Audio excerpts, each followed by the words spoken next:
Hi hello मित्रांनो, नमस्कार. आपल्या सर्वांचं मनापासून स्वागत. तर मित्रांनो, आत्ताच आपला डाळिंबाचा प्लॉट एक 15 ते 20 दिवस झालेत हार्वेस्टिंग झाला आहे. तर बघूया आपण आपल्या डाळिंबाचे प्लॉटची तर मित्रांनो, तुम्हाला मी सांगितलं आत्ताच आपला डाळिंबाचा प्लॉट या ठिकाणी हार्वेस्टिंग झालेला आहे. तर बघा, हे जे असे फळकूज आहेत, जे काही पाठीमागे राहिलेले डाळिंब आहेत ते तोडून टाकले पाहिजे. आणि बघा मित्रांनो, डाळिंबाच्या बागेमध्ये गवत खूप झालं होतं. तर या गवतासाठी आम्ही एक तणनाशक घेतलं आहे.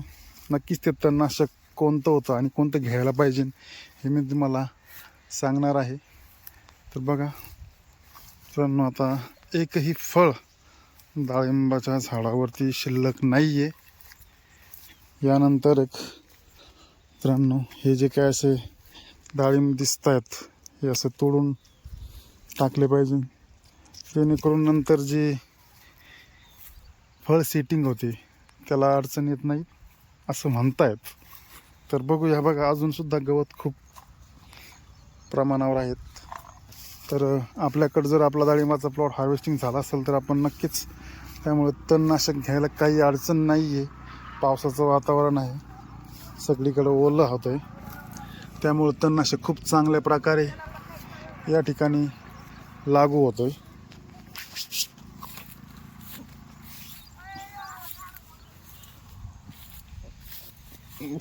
बघा, तर असं झालं की आपण हा जो ट्रॅप लावला आहे ट्रॅपचं गळून पडलं आहे. तर नक्कीच याचे सगळं कलेक्ट करून सगळे जमा करून व्यवस्थित आपण ते जर ठेवले तर नक्कीच आपल्या पुढच्या बहाराला ते उपयोगी येतील. त्याच्यामधले फक्त जे आहे वड्या असतात त्या वड्याच फक्त बदलावं लागतात. ते ट्रॅप आहे, ट्रॅपचं कवर जे असतं ते बदलायची गरज पडत नाही. तर ज्या ज्या गोष्टी आहेत त्या त्या गोष्टी आपण हार्वेस्टिंग झाल्यानंतर डाळिंबागेमध्ये केल्या पाहिजे.